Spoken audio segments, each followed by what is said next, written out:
Hi everyone, I'm Mahana. And I'm Celine. And welcome back to another news update at the We Are podcast. So for today we have an exciting lineup of news updates and Celine will start it off. Alright, so this one that I'm about to talk about is super prominent because it's a school shooting that happened really recently. It happened on Wednesday and the headline is "For Her After Student Opens Fire During Fight at Timberview High School in Texas." So the shooting took place on Wednesday at Timberview High School in Arlington, Texas. And there was a fight between two students. The student who actually pulled out the gun was identified as Timothy George Simpkins, and he's 18 years old. So according to Timothy's parents, he had been getting bullied constantly, and there's actually footage of the fight before he drew out the gun, and this kid is like beating him and like basically they're in like a physical fight and like this other kid is like hitting him, so then he pulls out a gun and fires it. So 2 victims suffered gunshot wounds according to police. 3 victims were students while 1 might have been a teacher according to police, and 3 out of 4 victims were hospitalized. One of them is in good condition. One of them is in critical condition and the other one has actually been released from the hospital. So, the 18-year-old accused of the shooting, Timothy George Simpkins, was actually released from jail on Thursday after he turned himself in. So he was originally arrested Wednesday and was accused with 3 cases of aggravated assault with a deadly weapon, but his family released him by paying a bond of $75,000, which is like an amount of money you can pay to basically be released and freed from jail. It's like a bail. It's like an agreement. So Arlington police said officers found other weapons in the family's home and believe they found the .45 caliber gun Simpkins used during the shooting on campus. So there are a lot of investigations being made into this, though, because the 15-year-old who I talked about was in critical condition could potentially be facing charges for actually starting the fight and using violence against the other kid. Even though he didn't have a gun, you can still get charged if you get into a physical fight with someone. Yeah. So there are investigations being made into the bullying claims, too, because Simpkins' family, Simpkins was the one who pulled out the gun, by the way. His family said he was being severely bullied, so they're looking into if that caused it. And yeah, actually, according to the family representative for the Simpkins family, the family is now fearful for their safety due to all the media publicity, because a lot of people probably hate them now because obviously like their kid pulled out a gun. But yeah, so we'll see. Yeah, and do you know if he's being tried as a juvenile or an adult? I'm not sure. He's 18 years old, so I don't know if that... Yeah, he'd be tried as an adult. Adult, yeah. I think, 18 is considered an adult, so I would guess an adult. Simpkins is 18, right? Yeah, Simpkins is 18. Yeah, okay. Sorry, I was getting confused between the 15-year-old and the 18-year-old. Yeah, so the 15-year-old didn't have the gun, but he was involved in the fight. Okay, yeah. Was he the one who started it? Yeah, he was the one who was, like, hitting the other kid. Yikes. Anyway. That's not good. So, we hope that all the victims and the families of the victims are doing okay. Yeah, because that's a tough thing to go through. I hope Simpkins gets the therapist or, like, psychiatrist. Yeah, I think... some help he needs. Yeah, and I think it's also hard for everyone else who had to witness the fight and just know about it and be in the school at that time, because that can be really... Too. And the teacher, too. And the parents, too, who would be scared about their kids' lives. So I think it's hard for everyone, and it's just not a positive event in any way. So we're hoping the community can recover the best that it can, and yeah. Because school shootings are, like, a big issue, especially now, so... Definitely, and they're increasingly becoming a bigger issue, too. Yeah, and on the note of shootings, we also have news on another shooting that's slightly... it's not headlined as much, but it's still important to talk about. So, this was the shooting in Capitol Heights. So, 2 died in Capitol Heights, Maryland shooting at senior apartments. So 2 women died and a suspect is in custody after shooting Friday at a senior living facility in Capitol Heights, Maryland, police say. So the victims were employees of the building, meaning that they weren't actually people that were staying there. They were actually just doing their jobs, working, caring for the senior citizens, which is really sad. So it occurred at the National Church Residence Gateway Village at 505 Suffolk Avenue. So the 2 victims were women, and they were employees at the building, like I said. They said that they died in attempt to protect the residents. And the police department is actually saying that they're really brave, and we are extremely heartbroken by the events that occurred this morning at our affordable housing property in Gateway Village in Capitol Heights, Maryland. We are proud of the heroic and swift actions of our staff to ensure that our residents were protected and kept safe, said the statement. And the officers were called to the building around 9:10 a.m. They found one shooting victim in the hallway and another in the office in the building. And they evacuated the residents, officers did, after a short period of time. Officers searched the entire building. They didn't really find any other victims. They asked people in the area about it. But they just were making sure that everything was safe. They even put like the local elementary school on lockdown out of caution. Yeah. So it's better safe than sorry. Yeah. So a resident in the building actually told News 4 that he heard a fire alarm and then saw an armed neighbor lying on the floor. So he's in custody, the shooter. Apparently they're saying that like the motive for the shooting was that he didn't like how it was ran, and he believed that, and the residents believed that the suspect was upset about the conditions of the facility. So I don't know. Police and county officials are going to be a part of the investigation, but they just weren't aware of any significant problems with the conflicts leading up to the shooting. And so that's that. I mean, wow. They're really trying to give them all the support they need to the residents, because that can be traumatic. It can. As I was talking about earlier, for anyone involved in it, even if you weren't a victim of it or anyone who even witnessed it, it can be traumatic, even if you just know about it, you know? Or if you're in that community and you have to be terrified to just go out to the store, you know? Like, yeah, it's really sad. Yeah. All right. Okay, the next update is on a more positive note. Yes. Very light in the mood. Yeah, definitely not such a heavy topic as school shootings or shootings in general. Why don't you tell us about this new update? All right, so I did an update about the Squid. Can you hold that there? Yeah. Thank you. I did an update about the Squid Games, which, in case y'all didn't know, it's taking over the internet, taking over the television world. Yes, so Squid Game is a show on Netflix, by the way. Yes. It's a show on Netflix. It's a South Korean drama, and it is kind of like a psychological drama, and it's crazy how much attention it's gained, honestly. Yeah, have you watched it? I'm watching it right now. Do you like it? I mean, it's okay. It's not like my cup of tea. I haven't watched it, but I'm going to. It's a good show. I'm probably going to. I haven't watched it yet. I watched like 1 minute. It's pretty like gruesome, honestly. So if you don't like that, beware. But so I have some statistics, and all of these are from The Observer and Whip Media. It's a new Netflix show staged in South Korea, taking over the world and rapidly growing attention. It's growing faster than any other Netflix original, and it is on place to be the most watched show ever in Netflix history. Like, of Netflix originals or of any show that's ever aired on Netflix? Actually, it was kind of confusing, but I think out of both, honestly, because it is that's insane. Think of all those really popular shows out there. I'm pretty sure it doesn't count, like, the shows like Friends or, like, those types of shows. It's mostly like out of the originals or since they came onto Netflix. Yeah, okay. But they also saw its engagement surge 981% during its first week. Whoa. Which is the biggest jump for any Netflix original. Definitely. 10 days after it's released, it has matched the same interest levels as Bridgerton, which was another huge show. Oh, Bridgerton was so popular. Yeah, it was crazily popular.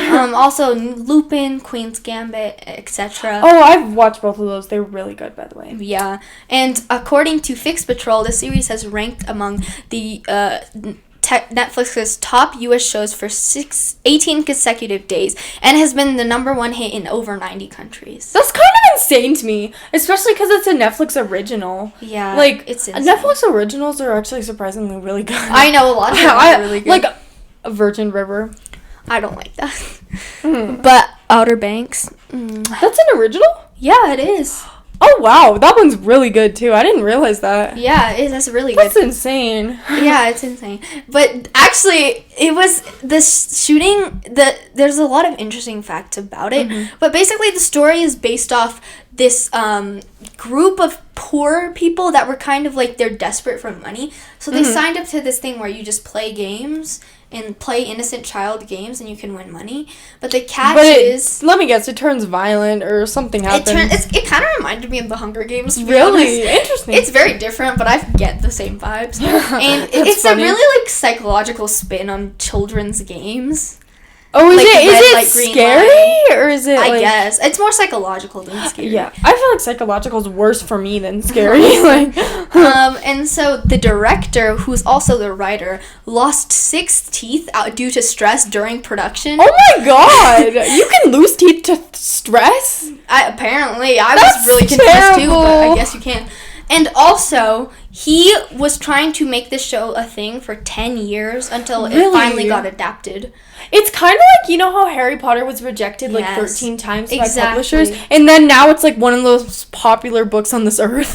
Like, it's exactly like that. And also, I think he was like really poor, like J.K. Rowling. Oh, like, yeah. He had to sell his It's really inspiring. So many people who are like these famous directors or writers or just have any famous profession whatsoever, they grew up with these like traumatic pasts or like really hard childhoods where they didn't have access to these like opportunities as much as other kids did, but look where they are now, you know? Yeah, exactly. So what's our last update? Or actually, it's not the second to last one. So the second to last update is actually about Indigenous Day. So Biden, who... You probably know this. He's the president of the U.S. I hope you know that. But he has issued the first ever proclamation of Indigenous Peoples Day. So Indigenous Peoples Day is a holiday to basically celebrate Native American heritage, culture, and history. Not only the great parts, but also the dark, bad parts where they've had to suffer and lose their lives due to injustices and stuff like that. So it's recognizing Native Americans and just everything that comes along with that. So I think it's a great holiday. So, for generations, federal policies systematically sought to assimilate and displace Native people and eradicate Native cultures, Biden wrote in the Indigenous Peoples Day Proclamation. Today, we recognize Indigenous peoples' resilience and strength, as well as the immeasurable positive impact that they have made on every aspect of America today. So, by the way, so this is kind of interesting. So, you know Columbus Day, that's like another national holiday. It's actually... It shouldn't be.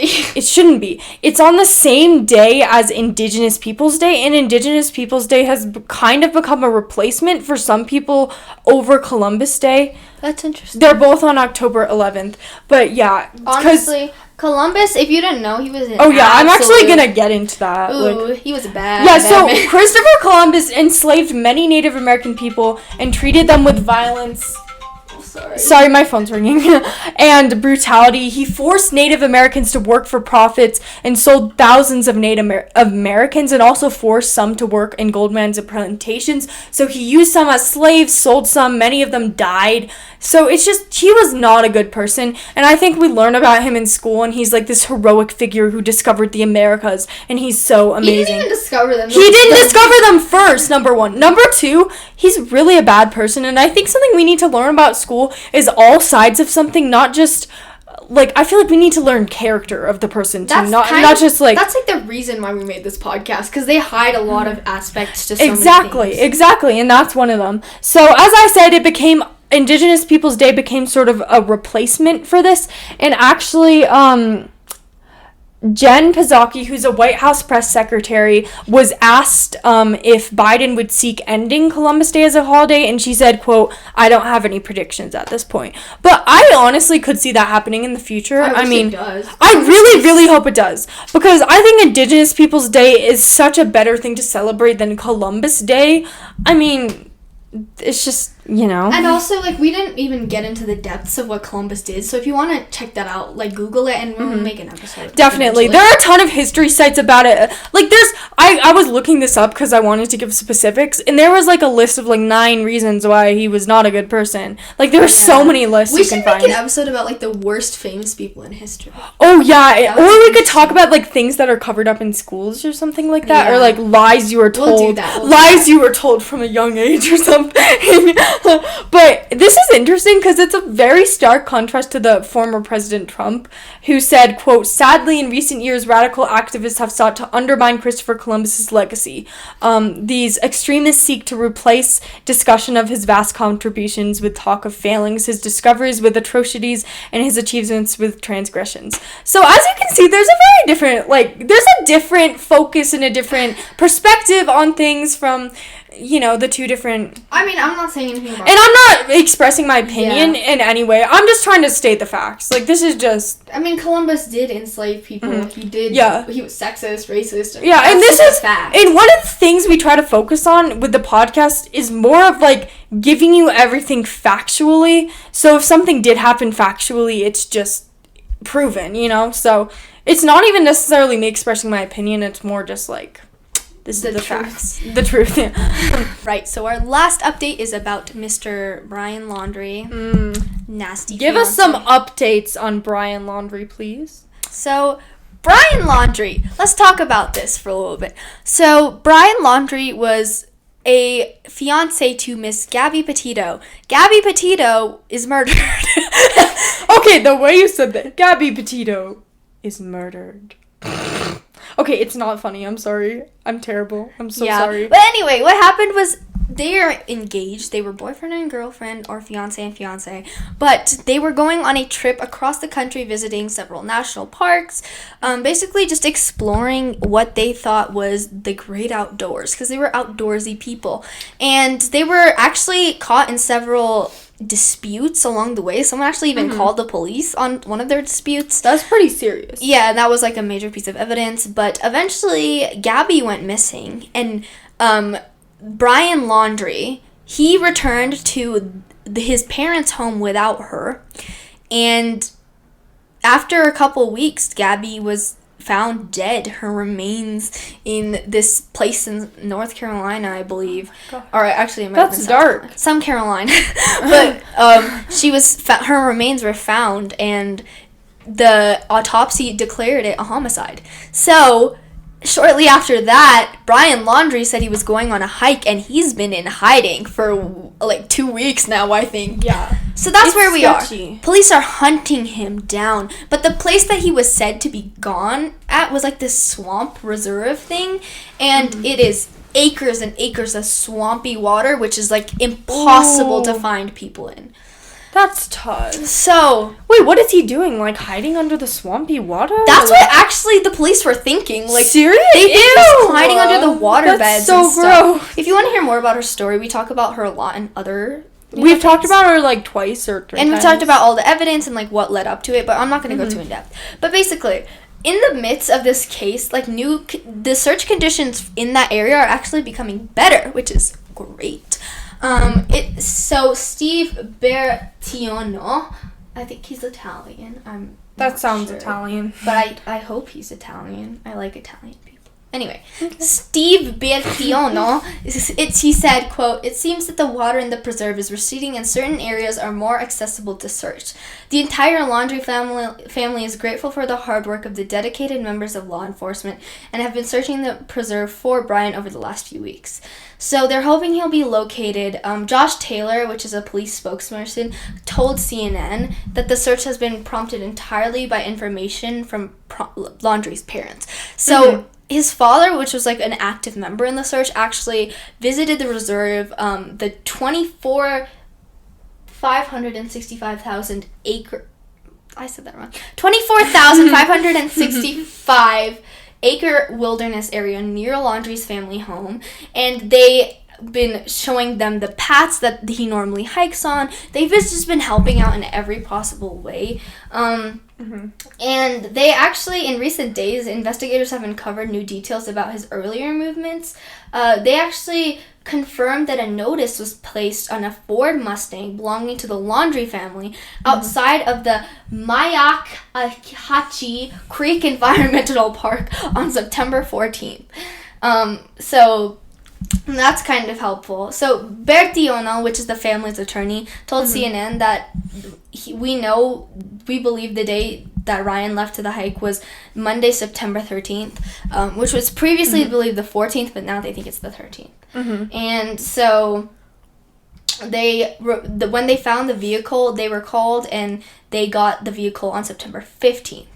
So they were really, like hunting it down. I mean, Gabby's parents, Joe Petito, Gabby's dad, said he wants Laundrie found alive so he can spend his life behind bars because, quote, I want to see him in a jail cell for the rest of his life because he's an outdoorsman, and being in that concrete cell, he can't go to his trees and hug and smell the fresh air like that. That's savage. So he kind of wants him to be tortured, I guess, which I respect it, honestly. I mean, it's his daughter, Yeah. And then his mother, Nicole Schmidt, they're divorced, by the way. She said, I want to look him in the eyes.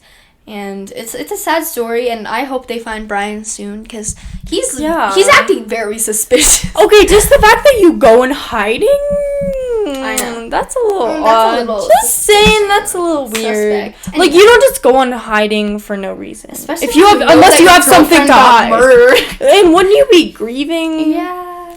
Unless you have something to hide. And, like, if she got murdered, then, like, who else? They went on a trip together. Anyways. Alright. That's the end of the first half. So stay tuned for the second half. We'll be talking a little bit more about some different things, including more Biden and Trump stuff. And some whistleblowers, investigations, student loans. So please stay tuned. Bye.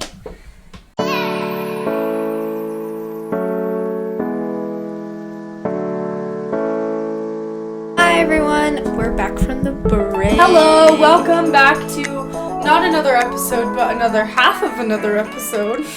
Yeah. Let's talk about whistleblowers. Yes. So there's actually like this big thing. I think it was like everywhere, but basically what happened was that like a Facebook whistleblower. Okay, question. What's a whistleblower? So a whistleblower, by definition, is a person, usually an employee, that is deemed let me restate that, who exposes illegal, unsafe, or like illicit actions by like a government organization or a private or public organization. So basically like someone who just exposes their own company per se. Okay. There's been several government whistleblowers during the Trump administration. Wasn't there one for like a facility with COVID once that we didn't update about? Yeah, I think that was during the Biden though. But there's been whistleblowers are like a big deal, honestly. And so she actually detailed to the Senate subcommittee on consumer protection, product safety, and data security on her vast knowledge of like the internal workings of Facebook. And this employee, by the way, her name is. Why do I not have her name here? That's okay. She's an employee. Oh, Han. Okay. Oh my god. But anyway, Han. That's her last name. So she worked at the Facebook company, and she claimed that Facebook's products and promotions, as well as their algorithm, harm children, stoke division, and weaken our democracy, as well as put profit over moral responsibility. She also, although Han was like highly critical of Facebook, she offered like constructive criticism and was even helpful in a sense. She said that these problems are solvable. A safer speech, respecting, and more enjoyable social media is possible, and Facebook can change, but it is clearly not going to do so on its own. Congress has the rules that can help Facebook make that change, and she hopes that by whistleblowing that this is something that can happen. So her testimony was like persuasive, obviously, and a lot of the people on the committee and like even like senators called her a hero and vowed to protect her from potential retribution by Facebook, meaning like backlash from Facebook. Yeah. There's always backlash. Like, that's a lesson to learn in life. They actually made it clear to have her back for further testimony and possibly even have Zuckerberg, who is the CEO of Facebook, Mark Zuckerberg, there. So she blamed Facebook's algorithm for a lot of misinformation, and this is notable from like the existing focus of policymakers and censorship. So she actually even like said that she, quote, is a strong advocate for non-content based solutions because those solutions will protect the most vulnerable people in the world. So She cited a lot of things. Her testimony was said to echo the findings from an MIT review investigation published earlier this year, which drew upon interviews with Facebook executives, which kind of like talks about like the flaws in its algorithm. But she also, this is like what I found the most notable part of her testimony, and you're kind of out of the screen. Sorry. But anyway, the most notable part of the testimony, in my opinion, was when she was detailing an experiment conducted by the previously internally to prove how following people gives you like such bad content, essentially. So what they do is they've taken a new account with no connections, nothing, but they followed Donald Trump, Melania Trump, and Fox News, and a local news source, and then they like clicked on like the first 10 things Facebook showed, and within like the day they saw a lot of like really far right things, and then they saw conspiracy theories within the week. And then within 2 weeks, you see QAnon, and then you also see things promoting white genocide. Oh, God. So she's basically just saying that their algorithm is terrible, and their algorithm is messed up and needs to change. Yeah, by the way, QAnon is like a theory that all Democrats are cannibalistic, Satan-worshipping pedophiles who are in a cult.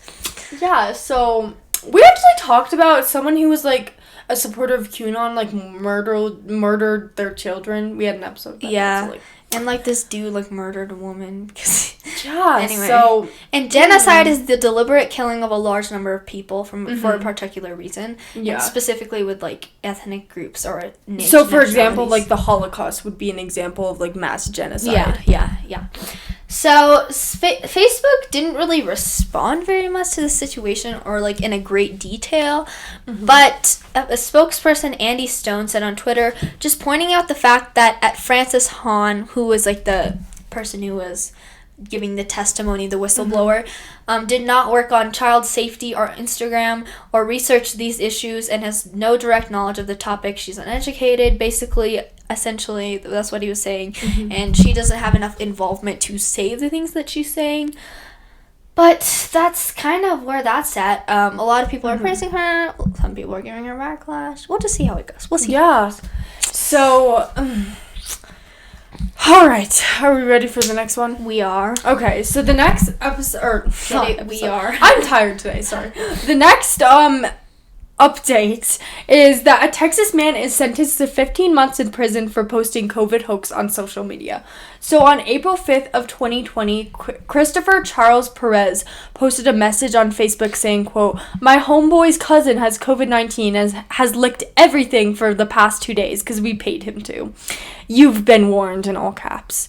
And then he also, after this, made another post following this one that had a link to a news story about a store that had to close down after a worker had tested positive for COVID-19.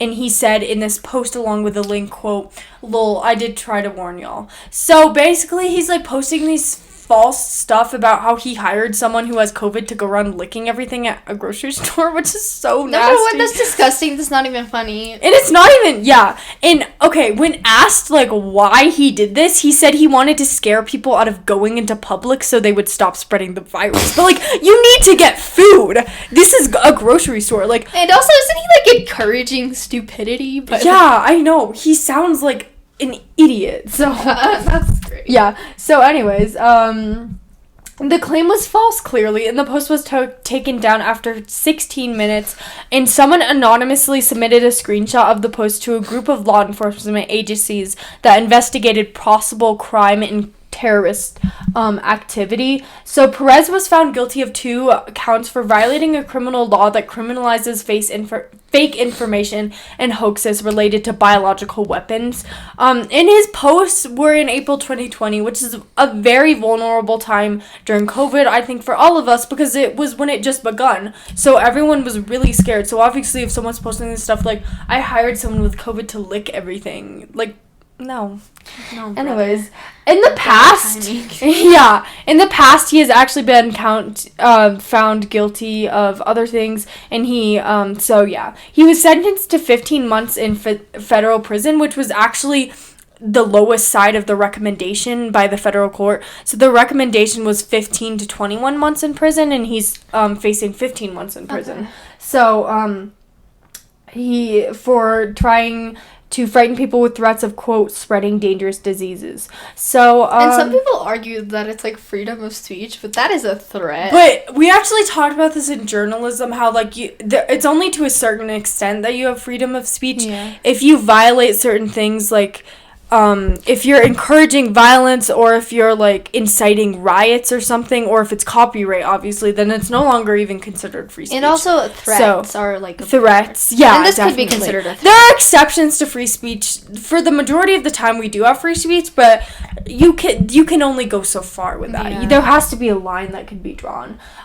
His sentence also includes 3 years of supervised release, and he is required to seek mental health treatment and take medication for his mental health. So, his lawyer wrote, quote, Mr. Perez broke down in tears several times during this afternoon's hearing. Sobbing, trembled, expressed to counsel that he did not understand his proceedings, repeatedly said, I am not a terrorist. So, yeah, that's that. Are you good? I'm good. Next up, we have California oil spills, which is Yes. also Celine's news. Okay. So, this California oil spill has really devastated the coast of California, like environmentally in a lot of ways.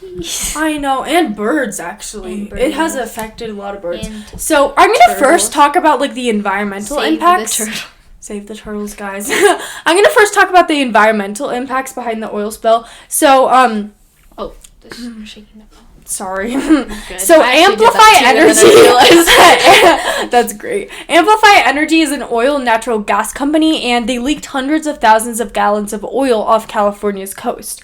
So after this oil leak, there have been an increase in tar balls, which are little dark pieces of oil that can happen naturally, but usually not in such high abundance. So they think it's linked to the oil spill. So they could potentially be dangerous, and San Diego will declare a state of emergency if the tar balls are linked to the oil spill.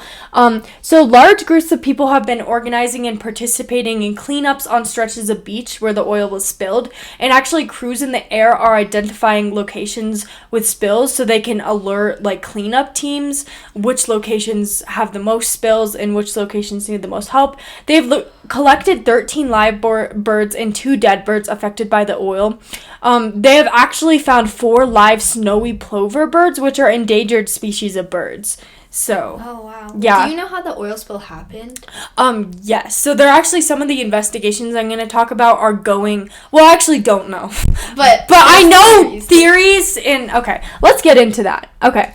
So the pipeline was working on October 2020 before the casing became damaged and a crack happened. So there are a lot of theories, but one of the main theories is that this boat, like its anchor snagged the pipeline for like a stretch of, like a long stretch of land. So then the pipeline kind of burst because the anchor was like snagging it. So that's one of the main theories. So it could also be like environmental stuff too. So investigators are trying to figure out when the oil spill started and what caused it. So they'll be looking at vessel movements across the pipeline over the past year and geological events that could have contributed to the track, like environmental events or geological events. So Coast Guard investigators actually visited the Rotterdam Express, which is a lot of people think the Rotterdam Express was the main boat whose anchor like caused the oil leak.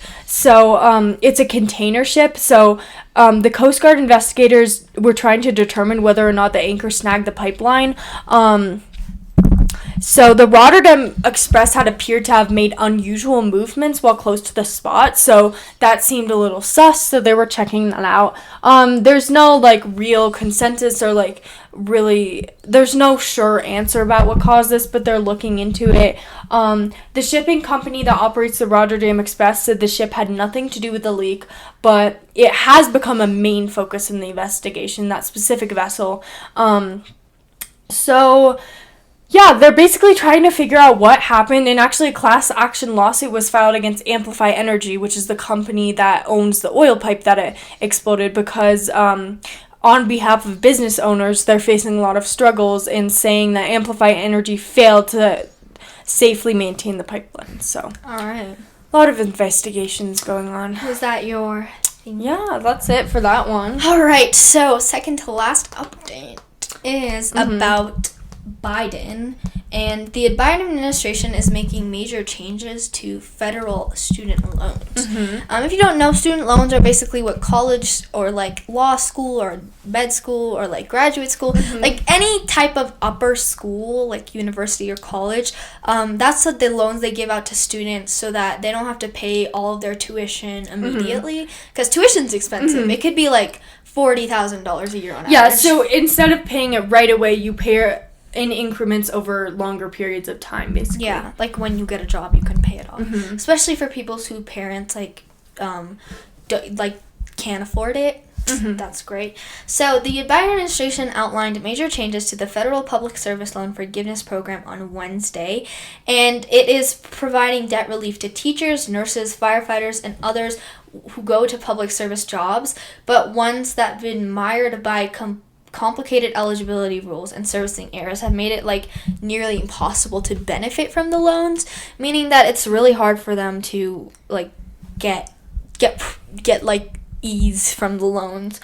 And so they're promising this, and they hope that like the burdensome technological rules and mismanagement that has like haunted the public service loan forgiveness plan since it was established in 2008 will kind of be relieved with this plan. And so they are also like in like Biden's like administration, I think a big selling point from him was kind of relieving a lot of like education issues. For sure. He's also like made promises to have community college be free for 2 years, which will save thousands of dollars, or like universal kindergarten free for everyone, which I think has been like one of his big selling points per se. So another issue is that like service members who are on active duty can qualify for student loan deferments and forbearances that help them through periods in which they have difficulty making up payments. But these like deferments and like forbearances granted while they served have never been counted towards their public loan forgiveness, which can be an issue for them. And the rules like surrounding how a borrower can qualify and count payments towards the program have been so onerous that only 16,000 borrowers have ever received forgiveness under the plan since it was first offered in 2008. So a report actually done by the Government Accountability Office in 2019 found that only 1.3% of applicants were approved for loan forgiveness. So they're really trying to like fix that and hopefully give more forgiveness to people.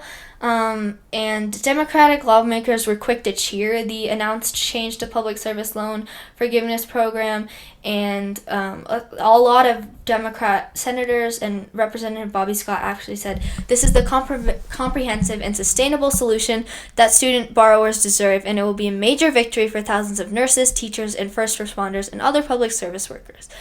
So yeah, it was not designed to be something that would like be a puzzle, but when it was established in 2008, that's kind of what it was, and they're kind of helping to make it easier to get forgiveness, especially for those first responders. Yeah. All right. Last update. Jinx. We're so tired. We volunteered at a little kids carnival today, and it was so like 2.5 hours. Little kids are cute, but like it's a little. I think it was 3 hours actually, or Probably. No, 2.5. I don't know. Well, I don't know, but it was a long. It was a long time, especially when you're squatting down and picking up rings that the kids threw everywhere. Yeah. So that was 2 fun. hours. That was But fun. they gave us donuts. And pizza. So, it's worth it. All's well that ends well. Anyways, sorry for a little bit lethargic.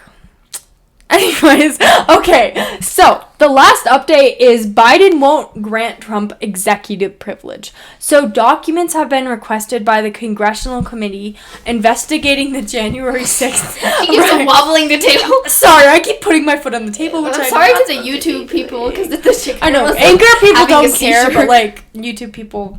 I'm sorry. I apologize for all my wrongdoing. So anyways, documents documents have been requested by the Congressional Committee investigating the January 6th riot, or the insurrection, or the attack at the Capitol, whatever you want to call it, but basically happened on January 6th. We made an episode on that, so go check it out. Please check it out. So the committee is increasing investigation efforts into rioters, and the panel has requested documents, some subpoenas. By the way, subpoenas are written requests to summon witnesses, and they also requested other documents. So, Trump says executive privilege can shield him from having to give the committee this information, like the documents and the subpoenas.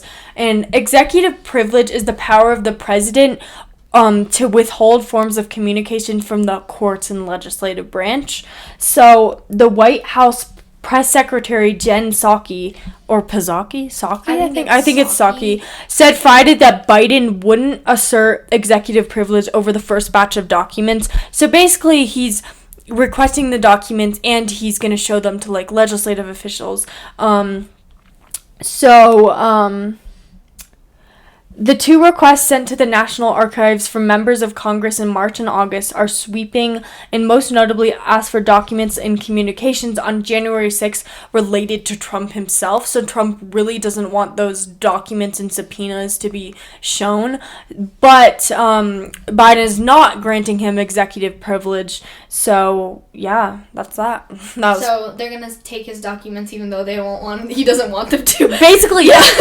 Yeah. Good to know. Yeah. All right, so that sums up our episode. All right, so all of our sources are in the bio or the description, whatever you want to call it. Check out our website, check out our Instagram, check out our email. If you want us to do a specific episode or you have a topic in mind, please let us know.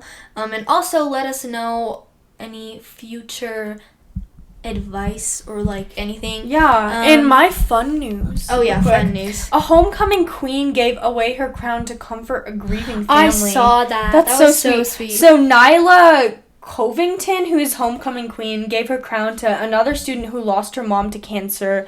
That's so sweet of her. Just as like a sign of like support and like we're together in this, like you're not alone. We're here to support you as a community and a school. So that's really nice of her. And my good news is that it's spooky season. Spooky season. It's October, folks. I was looking for news, but that's like the best news. Yeah. Anyway, okay, so thank you for listening. Check out our website and follow us. Yeah, bye. Have a good